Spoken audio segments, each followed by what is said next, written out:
hell. That's one avenue sign, is this one right here.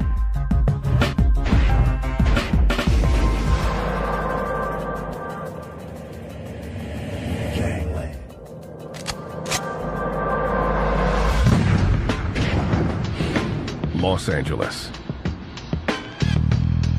the city of angels. From its white sand beaches to its majestic vistas and Hollywood, it embodies the California dream. But it's also the gang capital of the world, a refuge for more than 150,000 gangbangers. 3 miles northeast of downtown lies Highland Park, one of the oldest areas in the city. This predominantly Hispanic hood is bordered by Eagle Rock, Cypress Park, the 110 freeway, and Glassell Park. Its rolling hills and tranquil family-style homes hide the area's violence.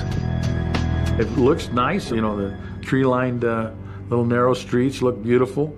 But you also have one of the most dangerous gangs in all Los Angeles in those same tree-lined streets. Los Avenidas, the Avenues. 800 strong, they are the barrio's largest gang. They take their name from the numbered avenues that intersect Highland Park's main thoroughfare, Figueroa Street. Their turf stretches nearly 6 square miles. The Avenue's secretive ways and violent nature have wreaked havoc on their enemies, innocent citizens, even their own members. The gang is responsible for more than 100 murders in the last 2 decades alone. The LAPD's Northeast Division had one of the highest crime rates in the city. JR asked to have his identity altered.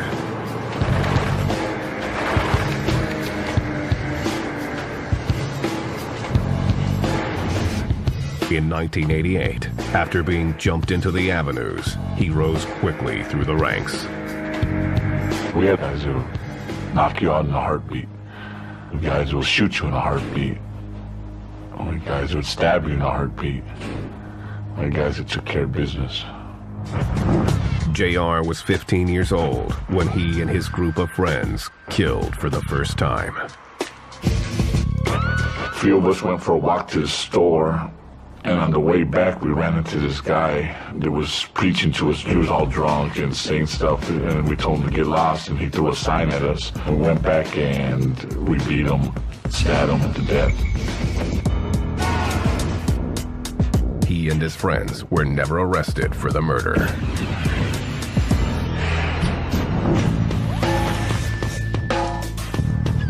JR began running his neighborhood crew. They would challenge anyone. In 1998, another gang, the Border Brothers, started harassing some girls from their hood. The Border Brothers didn't know who they were dealing with, and a fight turned into a couple guys getting shot. And I happened to have a weapon that day, and I had to do what I had to do. JR pulled out his 9mm and shot one of the rival gang members in the leg. He and his crew fled, escaping arrest again. Could have been worse. Could have been, dead bodies everywhere. The Avenues noticed and asked JR to join. The Avenues make their money in LA's fiercely competitive but lucrative drug trade. The gang has an advantage in building its empire.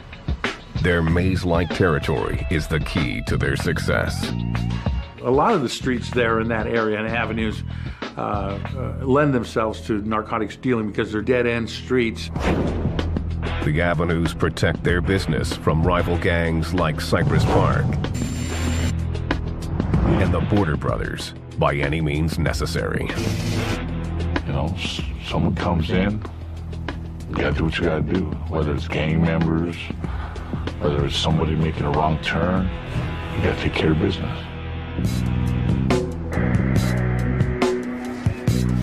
While their drug business provides funding, the gang is more known for its secretive and violent nature. Their specialties include brutal home invasions, robberies, and carjackings. There's a lot of activity going on all 24 hours. Anything illegal, we had our hands in it. Whether it was somebody doing fake credit cards, chipping phones, anything illegal. The Avenue's hardcore gangsters are idols for many kids. Those were our role models. Those are the ones that used to run the neighborhood back in those days. Those are the ones that used to do all the shootings. Those are the ones that did all the crazy stuff. You know? And everybody respected them. And I said, why can't I do that? Sleepy asked to have his identity concealed. He joined the Avenues when he was 10 years old, fulfilling his dream of becoming a gangster.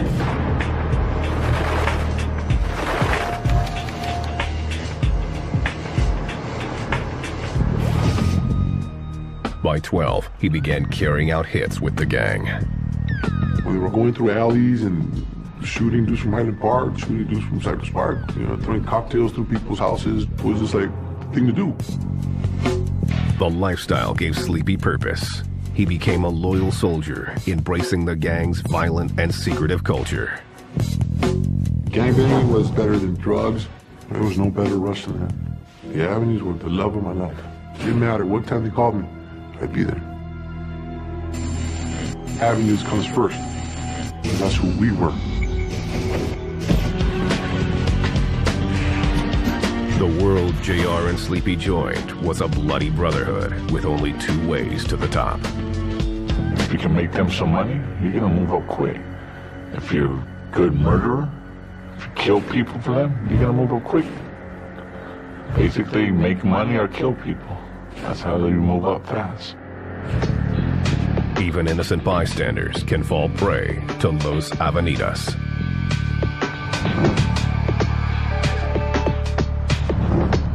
In 1998, the Avenues joined the Hispanic gangs in LA in declaring a race war on African Americans. Their goal was to reduce Highland Park's black population.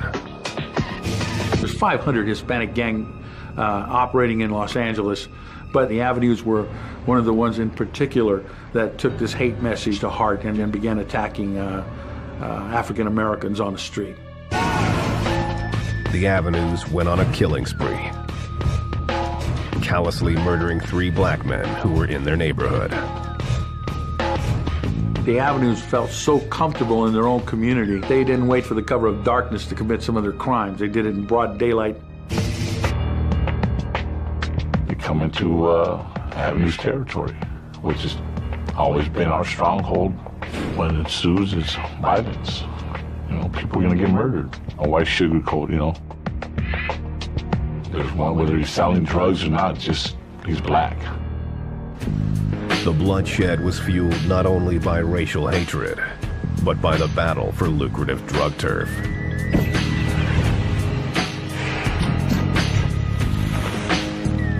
This former LAPD detective asked to have his identity altered. If something happens and you're stranded there, you may have a problem. They're gonna walk up to you, they're gonna ask you who you are, where you're from, what are you doing. As far as they're concerned, you're a threat.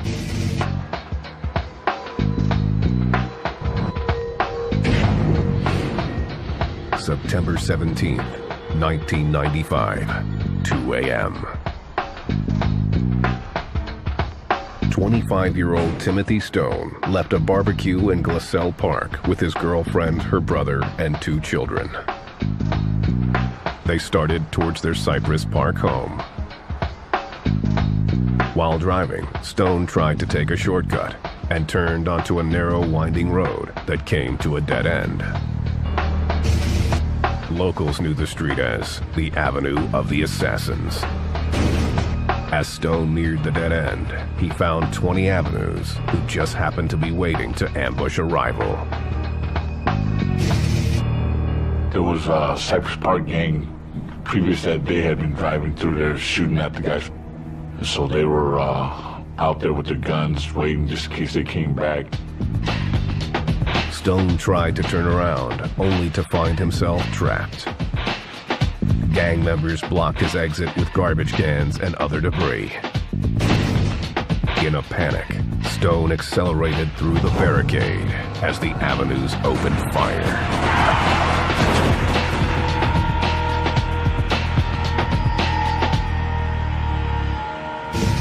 No matter what time of day it is, somebody's on a mission out there driving around to find somebody to kill. That's just business.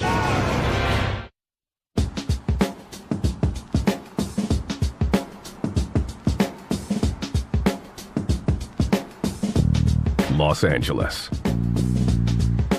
A sprawling city of nearly 4 million, filled with expressways, palm trees, and strip malls. It's also home to one of the city's most violent street gangs, the Avenues. They put fear into the neighborhood, fear into the youngsters. They demand respect, so they get it. That respect is well earned. The Avenues have been representing in LA for more than half a century. Their origins trace to the 1940s Zoot Suit era. The gang started when local Hispanic youth formed a club to protect themselves. They were mostly peaceful until the 1960s, when heroin flooded the streets. The Avenues became part of the lucrative drug trade and grew increasingly violent. As they grew up and they started going to juvenile hall, going to county jail, going to prison, they graduated to a higher level of criminal activity. They started to develop that commitment to the gang and the business of the gang. The gang's older members began returning from the Vietnam War.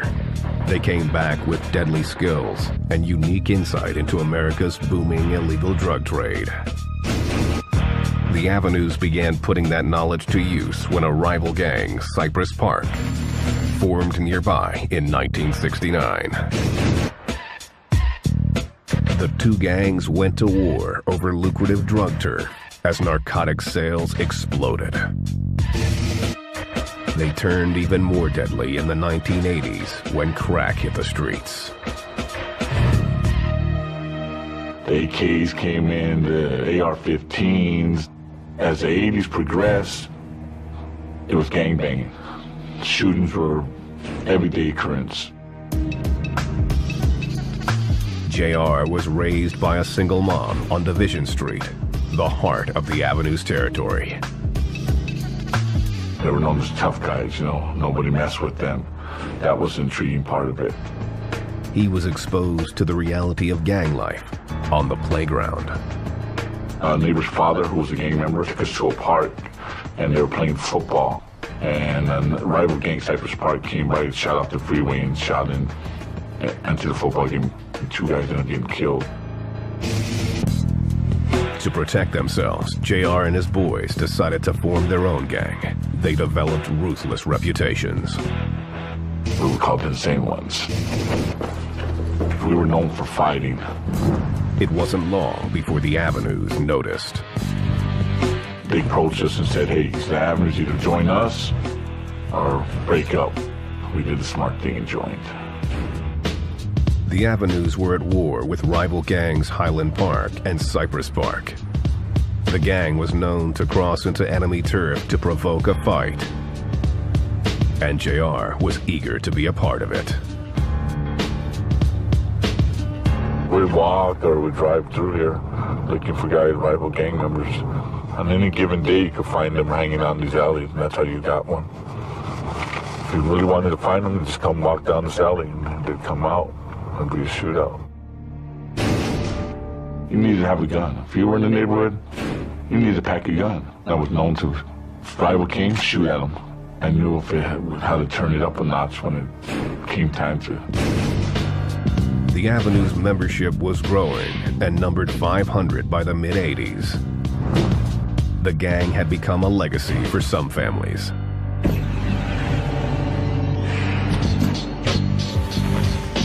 Sleepy, one of 7 brothers and sisters, grew up in Glassell Park, a gang stronghold in northeast LA. He was 9 years old when his older brother, an Avenue, was shot by a rival gang member. I seen an ambulance parked down the street. And I was like, the hell? I knew whose house it was at, because that was my brother's girlfriend's house. And I said, what happened? What's going on? Your brother just got shot. Sleepy's immediate thought was for revenge. I lost it. I just lost it. I just ran, yelling out, avenues, avenues. Sleepy's brother survived, but a year later was shot and wounded a second time. He cheated death again, but Sleepy couldn't let it go. He committed to the Avenues for life. Yeah, it's worth him dying for this neighborhood, and it's worth it to me. That's my brother, and I can't let him go out like that by himself. His brother made sure it wasn't a traditional jump-in. Well, he beat us up for, I'd say, about a good minute. I mean, just beat us up like we were getting beat up by somebody, that we didn't even know. And then he got a BB gun. Hey, I'll never forget this. He goes, this is what it's going to feel like almost when you guys get shot. So right there, he shot us. And I was like, oh, man, it hurt me, it really did. It didn't take long for the reality of gang life to take hold. In 1984, while driving his car through the neighborhood, Sleepy threw out the Avenue sign to a group of rivals standing on a street corner. I seen those guys, and I started throwing the A at them,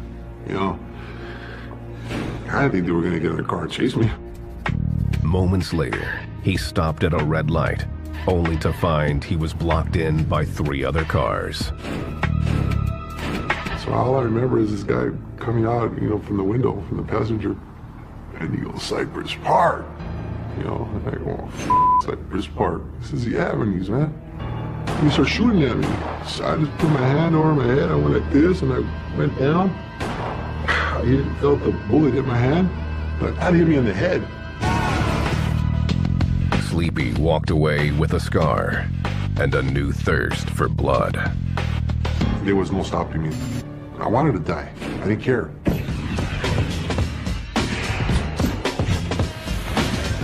By the late 1980s, gang-related murders in the Highland Park area were skyrocketing. The LAPD began to take notice. As the Avenues gained strength on the streets, they also made inroads in California's prisons, which were controlled by the infamous prison gang, the Mexican Mafia, or La M.A. La M.A. is an elite alliance of 50,000 Hispanic members.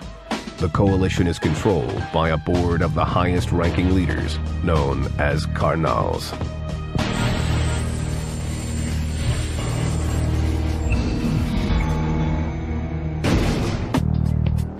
In 1988, 24-year-old Avenue member Alex Aguirre, street name Pee-wee, was doing time in state prison.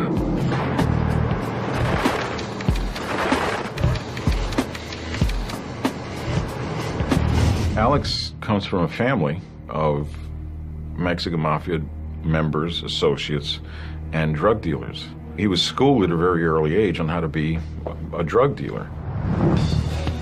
It paid off. On the inside, Pee-wee fought his way to the top of La M.A. Of the nearly 50,000 soldiers working for the Mafia, Aguirre was one of only 300 made men, or carnals. For these exclusive members, power is nearly limitless. Their word can mean the difference between life and death. Aguirre's promotion meant the Avenues had 4 board members, giving them unique influence within La M.A. The Avenues were at the top of the food chain. They have much closer ties than the average Hispanic street gang to the Mexican Mafia. They sort of see themselves as a cut above the average sort of gangbanger street gang. At the upper echelons of the Avenues street gang, You can't tell where the Avenues leaves off and the Mafia begins. It's so integrated. It's one continuous line from the lowliest street soldier all the way up to the made members of the Mafia. In 1989, Aguirre was paroled. With his La M connections, he assumed leadership of the Avenues. Pee Wee's word became law, and the Avenues took on a new agenda.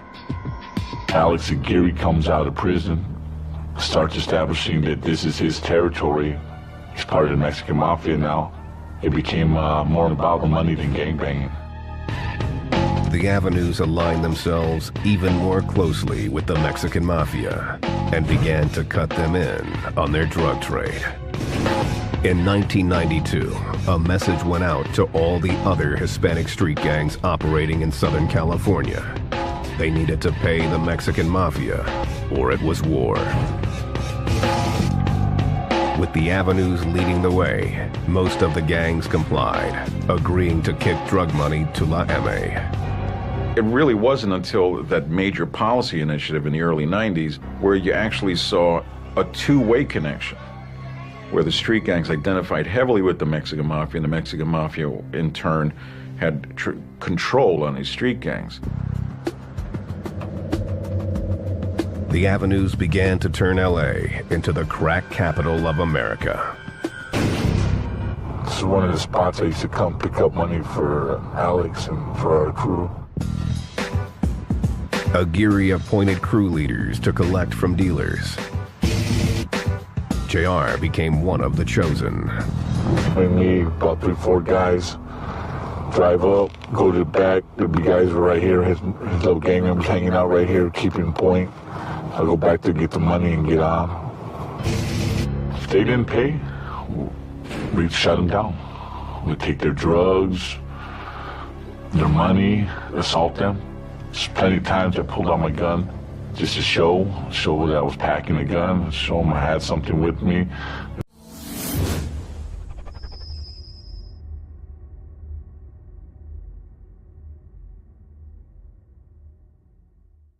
There's times I had to pistol whip them, there's times I had to fire it off, give them that warning. The Avenues seemed invincible, but their reign of terror was not going unnoticed. If you establish yourself as a truly badass, as they did, well, it brings down a lot of law enforcement attention, which they didn't want.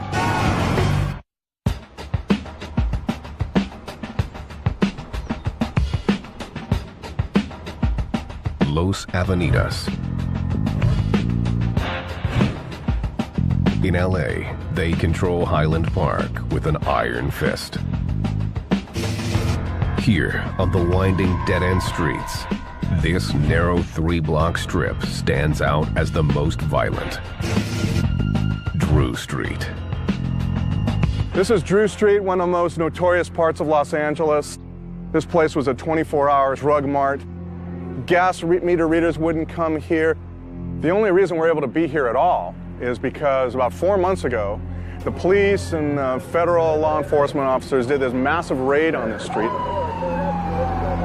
We could never film an interview right here on this street where I'm standing right now. Prior to the bust, a lucrative drug trade thrived in the crowded apartment complexes. This is where all the money was made. This is where any given day, especially on the weekend, you'd find 50 to 60 drug dealers hanging on the street. It'd be like a drive-through at a McDonald's or something on a busy day. Homeboys keeping watch with their guns from the apartment buildings. You'd have limos coming through, you have Mercedes coming through, you have all kinds of different kind of people from different, sides of the city. This tree-lined street is a perfect hideout for gangsters. If you look up to the north here, you can see how the apartments form almost a fortress. And you can kind of observe who's coming from a variety of important points around the area. What happens is once the cops are coming through, everyone starts yelling, and everyone runs like cockroaches. They run back to the apartments and hide, stash their dope. 1 or 2 gets caught, they're gone. 3, 4 come out. That's how it works. It never stops.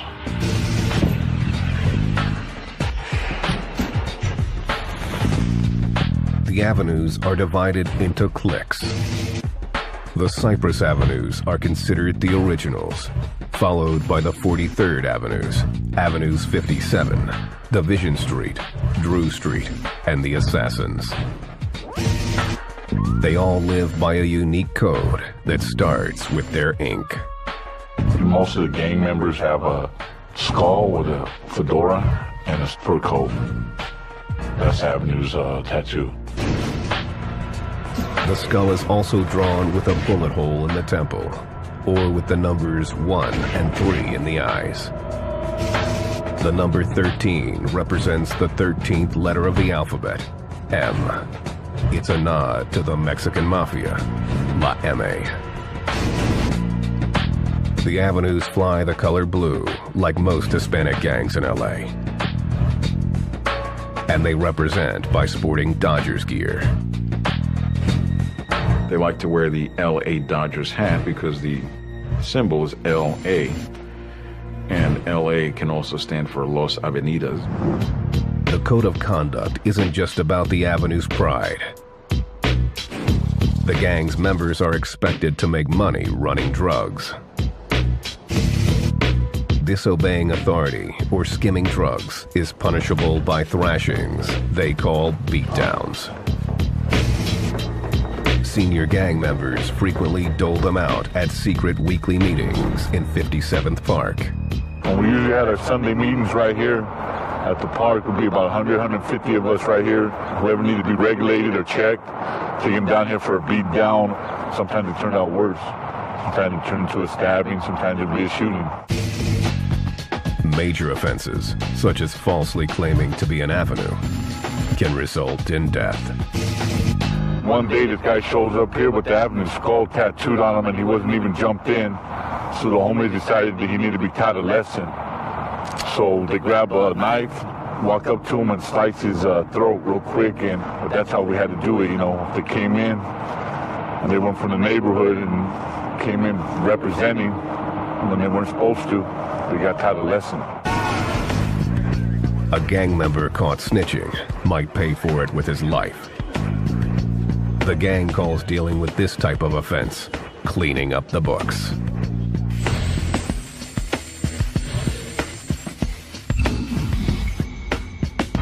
Clean up the books. That means it's got to get rid of the deadwood. It's got to get rid of snitches. It's got to get rid of people who aren't productive. When we cleaned our own books, it was usually, say a guy from the avenues was in prison and he messed up. He went protective custody for some reason. So when he came home, we'd clean him up. We'd have to take care of our own homeboy, which usually meant murder. We'd keep it clean. The gang considers snitching to be among the worst offenses a member can commit. But before punishment occurs, the avenues look for paperwork.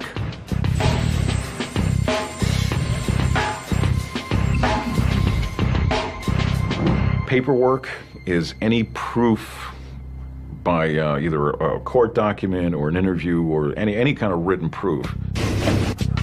And vengeance can happen quickly when gang members least expect it. If you're a relatively unsophisticated gang member, you don't know about all these rules. You go to court, those transcripts work their way up the prison system to get to the shot callers, and the next time he comes into custody, he's a dead man.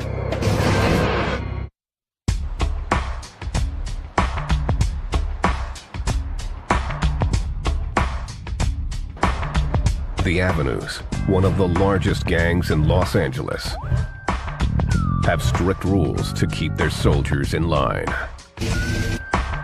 Thanks to their ties to the Mexican Mafia prison gang, the Avenue's duties don't end on the streets. JR knew the deal when he landed in Corcoran State Prison after being arrested for a series of carjackings. When I got there were several homeboys there already. The Avenues is a big gang. There was plenty of guys around. It's like coming home. On the inside, Avenues are required to carry out hits for the Mexican Mafia. If they send down the word that you have to assault somebody, you got to do it. That's part of your duties. We were at war with the blacks. And what happened was anytime they cracked those doors, it was on. So when they released us to yard, we had to assault the blacks. No questions asked. I assaulted 10 to 11 people while I was incarcerated for different reasons. You either had to assault them with your hands or with a razor, or if you had a prison shank, whatever you could get your hands on. It was war. Sleepy also landed behind bars, serving a 6-year sentence in state prison for the kidnapping of a rival gang member. He too was ordered to carry out assaults, developing a sadistic strategy to drown out the screams of his victims. We gotta sing happy birthday to everybody in the whatever side you were on. Yeah, as soon as you heard happy birthday, it was because someone's getting whacked. Sleepy describes how the Avenues took out one rival. So everybody's singing happy birthday to you really loud. So everybody's singing and this guy's getting stabbed. And he's on himself all over the place, you know.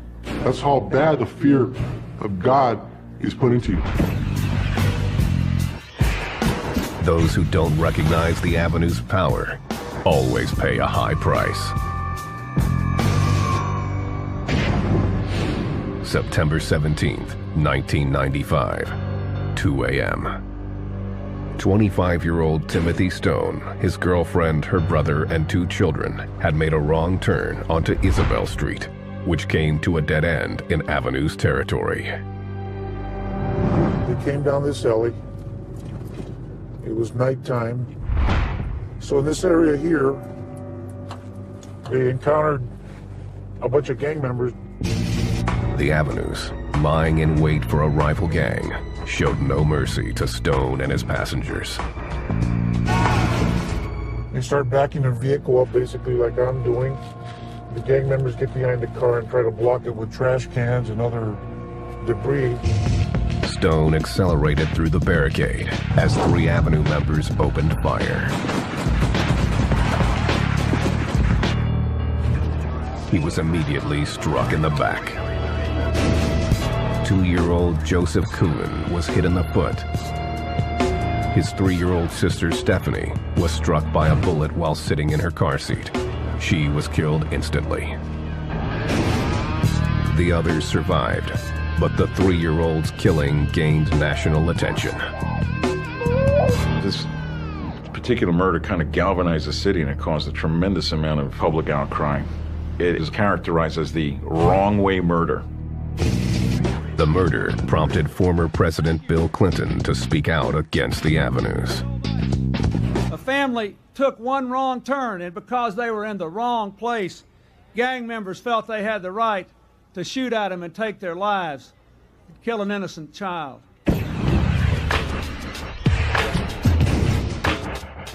3 members of the Avenues were convicted of first-degree murder and sentenced to life in prison. The senseless killing made the gang among LA's most infamous. Prior to that, virtually nobody in Los Angeles had heard of the Avenue Street Gang. It brought the Avenues to nationwide attention, and they kind of got a charge out of it. By now, the Avenue's membership was more than 1,000. The LAPD began targeting the gang with a vengeance. And their leader, 31-year-old Alex Aguirre, aka Pee-wee, was on top of their most wanted list. Aguirre, a made man, was arrested for parole violation. He was then indicted in a federal RICO case aimed at dismantling the Mexican mafia. Aguirre was one of 22 high-ranking members brought to trial. The indictment charged Aguirre with involvement in 7 murders and 6 other attempted murders. He was convicted and sentenced to life in prison. But before he left the streets, Aguirre named an unlikely successor. his 14-year-old brother, Richard Little Pee Wee Aguirre.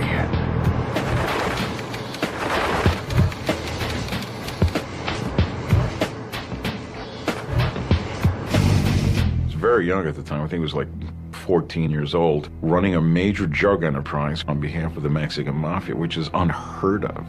I don't think there's any parallels to it in the business world. It's like some high school kid running IBM or something.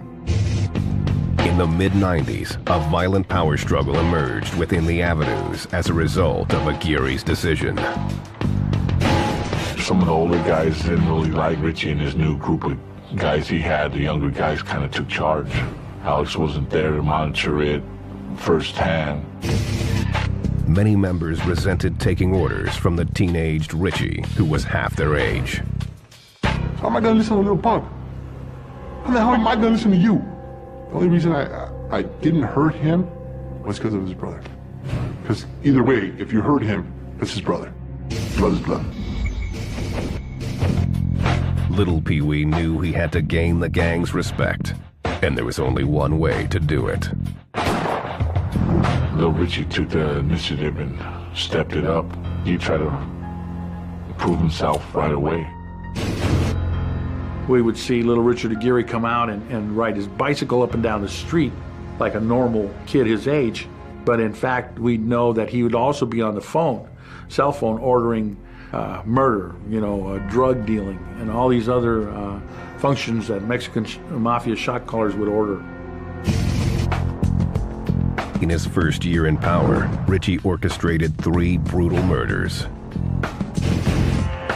First, a fellow Avenue member, Joseph Torres, was gunned down for collecting taxes in an area once run by the Aguirres.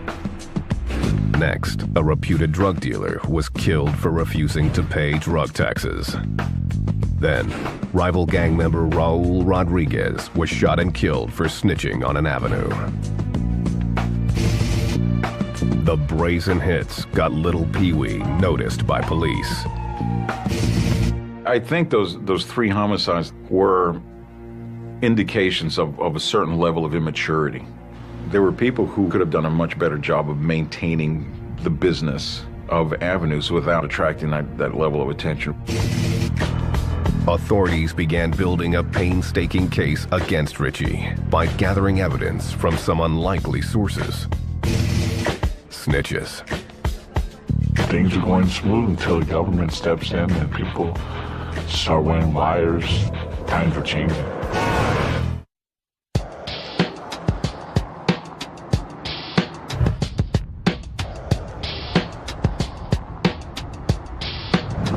The Avenues are one of LA's most notoriously violent gangs. Their alliance with the Mexican Mafia brought them to prominence under Alex Pee Wee Aguirre's leadership. His life sentence led to turmoil after he named his 14-year-old brother, Richie, his successor. The younger Aguirre had immediately orchestrated the murders of 3 well-known Avenue associates. I think the power might have gone to his head. He was doing things that were impulsive, probably not very smart in the overall business sense. Prosecutors were determined to take down the Avenues. By 2005, they had built a case against Richie. He was sentenced to life for his involvement in the 3 murders. The Avenues rolled on. February 21st, 2008, 11:30 a.m. 36-year-old Cypress Park gangster Marcos Salas was walking with his 2-year-old granddaughter when shots rang out.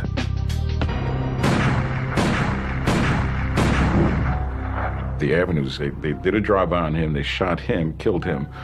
Fortunately, they missed the little girl. Within minutes, police caught up with the gunman near Drew Street. 2 Avenues exited the car and opened fire on the officers with an AK-47 and a handgun. After an intense firefight, one of the gang members lay dead, the other severely wounded.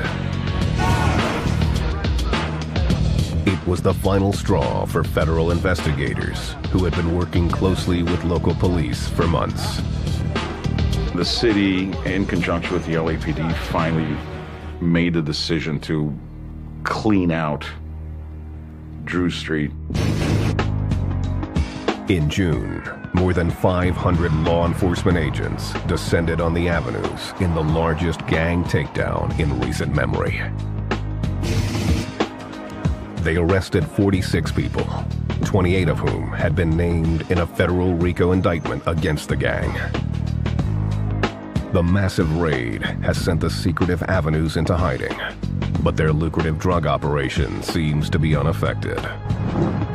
Every time somebody gets locked up, 10 more step up to the plate. Thing is that there's kids in elementary school waiting to join the avenues. They haven't slowed down, in my opinion. The avenues is an inheritance passed down from generation to generation with honor. The Avenues especially is a generational gang. We see grandfathers, fathers and sons who have been members of that street gang. And that's what perpetuates it. It's going to continue to go as long as that's accepted behavior in that community. A lot of these kids in avenues and in other gangs are like cult members. That's their entire world. That's all they know. And every other possibility of an alternative lifestyle is blocked. Some have decided to get out while they can. JR had a son and began to question his loyalty to the gang after 20 years of banging for the avenues. I was done. I was tired of the lifestyle. I didn't want to put my family through it no more. There's no way you could raise a kid decent. Eventually you go to jail, or eventually you expose your kid to that lifestyle. And it's a no-brainer for me, JR left the gang, but it wasn't with the avenue's blessing.